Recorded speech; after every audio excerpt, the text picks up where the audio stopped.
নমস্কার। বাংলা সাহিত্য চর্চার গল্প পাঠের আসরে আজকের নিবেদন শরৎচন্দ্র চট্টোপাধ্যায় লেখা হরিচরণ। শুনতে থাকুন। সে আজ অনেক দিনের কথা, প্রায় 10-12 বৎসরের কথা। তখন দুর্গাদাসবাবু উকিল হন নাই।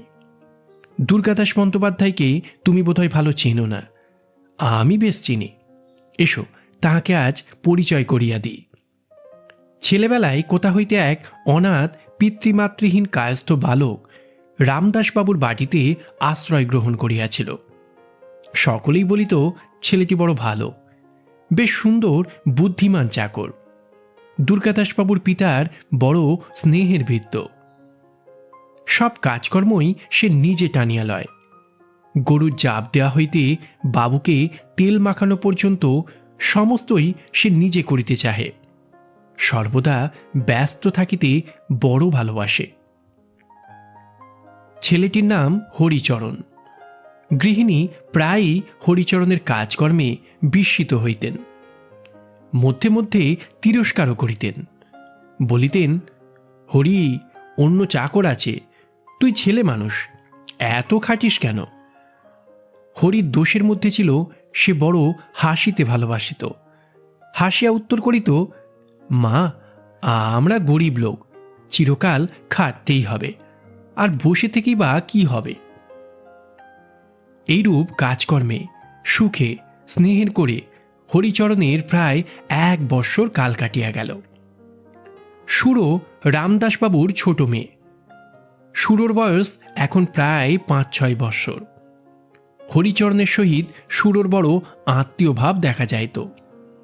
যখন দুগ্ধপানের নিমিত্ত গৃহিণীর সহিত সুরো দ্বন্দ্বযুদ্ধ করিত, যখন মা অনেক অযথা বচসা করিয়াও এই ক্ষুদ্র কন্যাটিকে সমতে আনিতে পারিতেন না, এবং দুগ্ধপানের বিশেষ আবশ্যকতা ও তাহার অভাবে কন্যারত্নের আশু প্রাণবিয়োগের আশঙ্কায় শঙ্কান্বিত হইয়া বিষম ক্রোধে সুরবালার গণ্ডদয় বিশেষ টিপিয়া ধরিয়াও তাহাকে দুধ খাওয়াইতে পারিতেন না, তখনও হরিচরণের কথায় অনেক ফল লাভ হইত।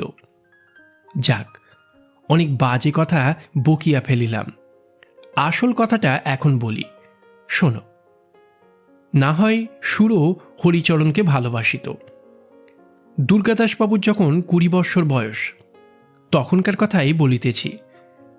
দুর্গাদাস এতদিন কলিকাতাতেই পড়িত। বাড়ি আসিতে হইলে স্টিমারে দক্ষিণ দিকে যাইতে হইত। তাহার পরেও প্রায় হাঁটা পথে 10-12 ক্রোশ আসিতে হইত। সুতরাং পথটা বড় সহজগম্য ছিল না। এই জন্যই দুর্গাদাসবাবু বড় একটা বাড়ি যাইতেন না। ছেলে বিয়ে পাশ হইয়া বাড়ি আসিয়াছে। মাতা ঠাকুরানী অতিশয় ব্যস্ত। ছেলেকে ভালো করিয়া খাওয়াইতে দাওয়াইতে, যত্ন আত্মীয়তা করিতে যেন বাটি শুদ্ধ সকলেই একসঙ্গে উৎকণ্ঠিত হইয়া পড়িয়াছে। দুর্গাদাস জিজ্ঞাসা করিল, মা, এ ছেলেটি কে গা? মা বলিলেন, এটি একজন কায়েতের ছেলে, বাপ মা নেই, তাই কর্তা ওকে নিজে রেখেছেন। চাকরের কাজকর্ম সমস্তই করে, আর বড় শান্ত, কোনো কথাতেই রাগ করে না। আহা, বাপ মা নেই, তাতে ছেলে মানুষ, আমি বড় ভালোবাসি। বাড়ি আসিয়া দুর্গাদাসবাবু হরিচরণের এই পরিচয় পাইলেন। যাহা হোক, আজকাল হরিচরণের অনেক কাজ বাড়িয়া গিয়াছে। সে তাহাতে সন্তুষ্ট ভিন্ন অসন্তুষ্ট নহে। ছোট বাবুকে, মানে দুর্গাদাসকে স্নান করানো, দরকার মতো জলের গাড়ু, ঠিক সময়ে পানের ডিবে, উপযুক্ত অবসরে হুঁকা ইত্যাদি জোগাড় করিয়া রাখিতে হরিচরণ বেশ পটু। দুর্গাদাসবাবুও প্রায় ভাবেন ছেলেটি বেশ ইন্টেলিজেন্ট। সুতরাং কাপড় কোঁচানো, তামাক সাজা প্রভৃতি কর্ম হরিচরণ না করিলে দুর্গাদাসবাবুর পছন্দ হয় না। কিছু বুঝি না, কোথাকার জল কোথায় দাঁড়ায়।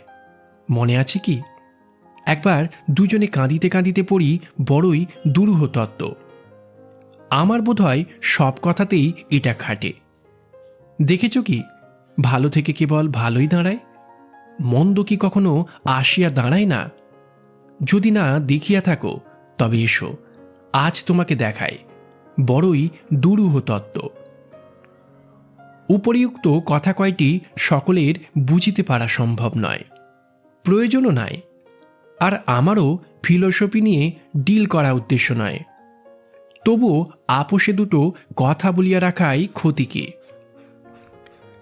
আজ দুর্গাদাসবাবুর একটা জাঁকালো ভোজের নিমন্ত্রণ আছে, বাড়িতে খাইবেন না, সম্ভবত অনেক রাত্রে ফিরিবেন।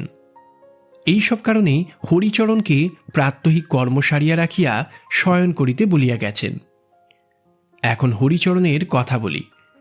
দুর্গাদাসবাবু বাহিরে বসিবার ঘরেই রাত্রে শয়ন করিতেন। তাহার কারণ অনেকেই অবগত নহে। আমার বোধহয় গৃহিণী বাপের বাড়িতে থাকায় বাহিরের ঘরে শয়ন করায় তাহার অধিক মনোনীত ছিল। রাত্রে দুর্গাদাসবাবু শয্যা রচনা করা, তিনি শয়ন করিলে তাহার পদসেবা ইত্যাদি কাজ হরিচরণের ছিল। পরে বাবুর রীতিমতো নিদ্রাকর্ষণ হইলে হরিচরণ পাশের একটি ঘরে শুইতে যাইত। সন্ধ্যার প্রাক্কালেই হরিচরণের মাথা টিপটিপ করিতে লাগিল। হরিচরণ বুঝিল জ্বর আসিতে আর অধিক বিলম্ব নাই। মধ্যে মধ্যে তাহার প্রায় জ্বর হইত, সুতরাং এসব লক্ষণ তাহার বিশেষ জানা ছিল। হরিচরণ আর বসিতে পারিল না, ঘরে যাইয়া শুইয়া পড়িল। ছোটবাবুর যে বিছানা প্রস্তুত হইল না, এ কথা আর মনে রহিল না। রাত্রে সকলেই আহারাদি করিল, কিন্তু হরিচরণ আসিল না। গৃহিণী দেখিতে আসিলেন, হরিচরণ ঘুমাইয়া আছে। গায়ে হাত দিয়া দেখিলেন গা বড় গরম, বুঝিলেন জ্বর হইয়াছে। সুতরাং আর বিরক্ত না করিয়া চলিয়া গেলেন। রাত্রি প্রায় দ্বিপ্রহর হইয়াছে। ভোজ শেষ করিয়া দুর্গাদাসবাবু বাড়ি আসিয়া দেখিলেন শয্যা প্রস্তুত হয় নাই। একে ঘুমের ঘোর, তাহাতে আবার সমস্ত পথ কি করিয়া বাড়ি যাইয়া চিত হইয়া শুইয়া পড়িবেন, আর হরিচরণ শ্রান্ত পদযুগলকে বিনামা হইতে বিমুক্ত করিয়া অল্প অল্প টিপিয়া দিতে থাকিবে, এবং সেই সুখে অল্প তন্দ্রাচ্ছকে গুড়গুড়ির নল মুখে লইয়া একেবারে প্রভাত হইয়াছে দেখিতে পাইবেন, ইত্যাদি ভাবিতে ভাবিতে আসিতেছিলেন। একেবারে হতাশ হইয়া বিষম জ্বলিয়া উঠিলেন। মহাক্রুদ্ধ হইয়া দুই চারিবার হরিচরণ, হরি, হরে ইত্যাদি রবে চিৎকার করিলেন, কিন্তু কোথায় হরি? সে জ্বরের প্রকোপে সংজ্ঞাহীন হইয়া পড়িয়া আছে। তখন দুর্গাদাসবাবু ভাবিলেন ব্যাটা ঘুমাই আছে।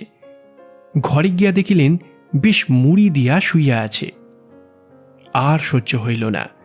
ভয়ানক জোরে হরি চুল ধরিয়া টানিয়া তাহাকে বসাইবার চেষ্টা করিলেন, কিন্তু হরি ঢলিয়া বিছানার উপর পুনরায় শুইয়া পড়িল। তখন বিষম ক্রুদ্ধ হইয়া দুর্গাদাসবাবু হিতাহিত বিস্মিত হইলেন। হরির পিঠে সবুট পদাঘাত করিলেন। সে ভীম প্রহারে চৈতন্য লাভ করিয়া উঠিয়া বসিল। দুর্গাদাসবাবু বলিলেন, কচি খোকা ঘুমিয়ে পড়েছে, বিছানাটা কি আমি করব? কথায় কথায় রাগ আরও বাড়িয়া গেল। হস্তের বেত্রযষ্টি আবার হরিচরণের পৃষ্ঠে বার দুই তিন পড়িয়া গেল। হরি রাত্রে যখন পদসেবা করিতেছিল, তখন এক ফোঁটা গরম জল বোধহয় দুর্গাদাসবাবুর পায়ের উপর পড়িয়াছিল। সমস্ত রাত্রি দুর্গাদাসবাবুর নিদ্রা হয় নাই। এক ফোঁটা জল বড়ই গরম বোধ হইয়াছিল। দুর্গাদাসবাবু হরিচরণকে বড়ই ভালোবাসিতেন। তাহার নম্রতার জন্য সে দুর্গাদাসবাবুর কেন, সকলেরই প্রিয় পাত্র ছিল। বিশেষত এই মাসখানেকের ঘনিষ্ঠতায় সে আরও প্রিয় হইয়া দাঁড়াইয়াছিল। রাত্রে কতবার দুর্গাদাসবাবুর মনে হইল যে একবার দেখিয়ে আসেন কত লাগিয়াছে, কত ফুলি আছে। কিন্তু সে যে চাকর, তা তো ভালো দেখায় না। কতবার মনে হইল একবার জিজ্ঞাসা করিয়া আসেন জ্বরটা কমিয়াছে কিনা, কিন্তু তাহাতে যে লজ্জা বোধ হয়। সকালবেলায় হরিচরণ মুখ ধুইবার জল আনিয়া দিল, তামাক সাজিয়া দিল। দুর্গাদাসবাবু তখনও যদি বলিতেন, আহা, সে তো বালক মাত্র, তখনও তো তাহার 13 বর্ষ উত্তীর্ণ হইয়া যায় নাই। বালক বলিয়াও যদি একবার কাছে টানিয়া লইয়া দেখিতেন, তোমার ভীতির আঘাতে কিরূপ রক্ত জমিয়া আছে, তোমার জুতার কাঠিতে কিরূপ ফুলিয়া উঠিয়াছে, বালককে আবার লজ্জা কি? বেলা 9টার সময় কোথা হইতে একখানা টেলিগ্রাম আসিল। তারই সংবাদে দুর্গাদাসবাবুর মনটা কেমন বিচলিত হইয়া উঠিল। খুলিয়া দেখিলেন স্ত্রীর বড় পীড়া। ধরাস করিয়া বুকখানা এক হাত বসিয়া গেল। সেই দিনই তাহাকে কলিকাতায় চলিয়া আসিতে হইল। গাড়িতে উঠিয়া ভাবিলেন, ভগবান, বুঝিবা প্রায়শ্চিত্ত হয়। প্রায় মাসখানেক হইয়া গিয়াছে। দুর্গাদাসবাবুর মুখখানি আজ বড় প্রফুল্ল। তাহার স্ত্রী এই যাত্রা বাঁচিয়া গিয়াছেন, অদ্য পথ্য পাইয়াছেন। বাড়ি হইতে আজ একখানা পত্র আসিয়াছে। পত্রখানি দুর্গাদাসবাবুর কনিষ্ঠ ভ্রাতার লিখিত। তলায় এক স্থানে পুনশ্চ বলিয়া লিখিত রহিয়াছে, বড় দুঃখের কথা, কাল সকালবেলা 10 দিনের জড়বিকারে আমাদের হরিচরণ মরিয়া গিয়াছে। মরিবার আগে সে অনেকবার আপনাকে দেখিতে চাহিয়াছিল। আহা, মাতৃপিতৃহীন অনাথ।